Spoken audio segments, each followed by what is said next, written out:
Long d'un voyage en train. Capture des heures indifférentes. Montpellier, gare immobile d'attente, lent départ d'acier. Voyage vers le jour de Noël.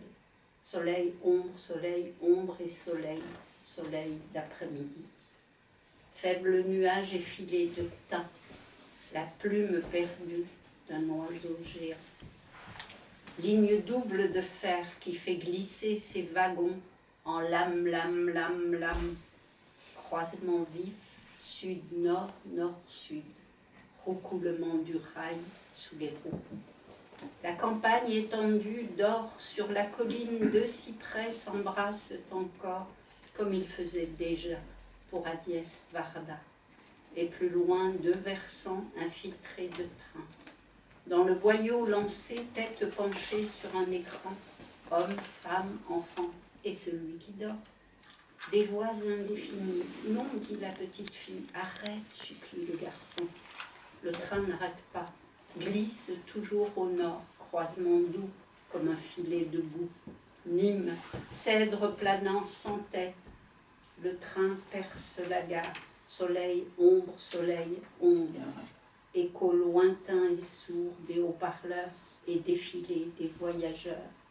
Grincement de l'arrivée lente sur le quai ceux qui courent et ceux qui livrent leur attente au livre de passage. Attention à la fermeture des portes, mesdames, messieurs, le train va partir et il part, il est parti, n'est plus ici.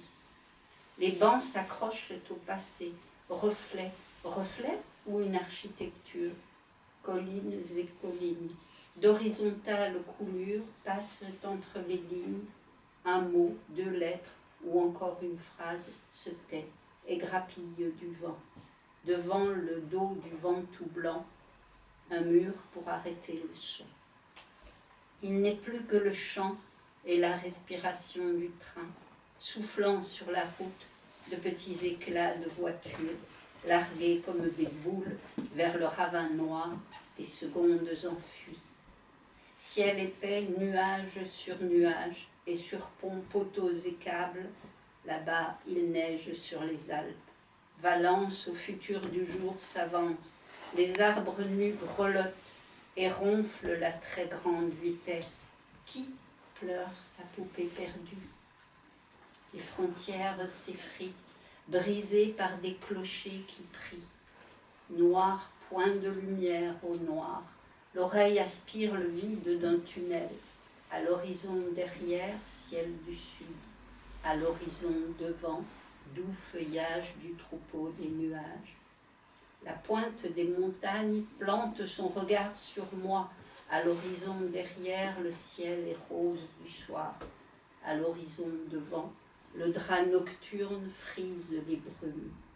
Moulin avant dicte un panneau, bars, immeubles immobiles et grues griffées sur le ciel gris, ponts et fenêtres, étages surélevés et murs tagués, la vue des rues du Rhône, Lyon par Dieu.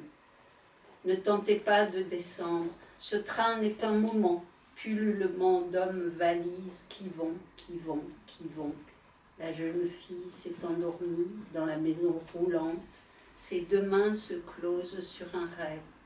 Retard de 30 minutes, les forces de l'ordre ont semé le désordre dans les horaires définis. Qui mourra 30 minutes trop tard? La mort, cette inconnue, se lamente d'attendre. Et mort, elle a vécu ce que vivent les morts, l'espace d'un soupir. Dans le tunnel du grand retard où il fait nuit, on voit l'autre sortie où c'est aussi la nuit. Brumes et pluies d'est, miroir noir sur l'asphalte, le passant passe et disparaît, comme meurent nos heures. Besançon, citadelle de mes 20 ans, dans son cercle de doux qui déroule ses eaux. Depuis longtemps, et pour toujours, Belfort, en ce trou de douleur, fait tournoyer ses cendres dans le silence de l'exil, nuit éternelle d'un éternel retour, à n'inspirer des heures filantes que leur indifférence. Strasbourg, Strasbourg, enfin le bain de foule, le jour d'après, le bain de sang. La roue a filé mon poème ailleurs, au galop de ses pattes de mots. Pour en tisser les heures, il a noué le sud au nord.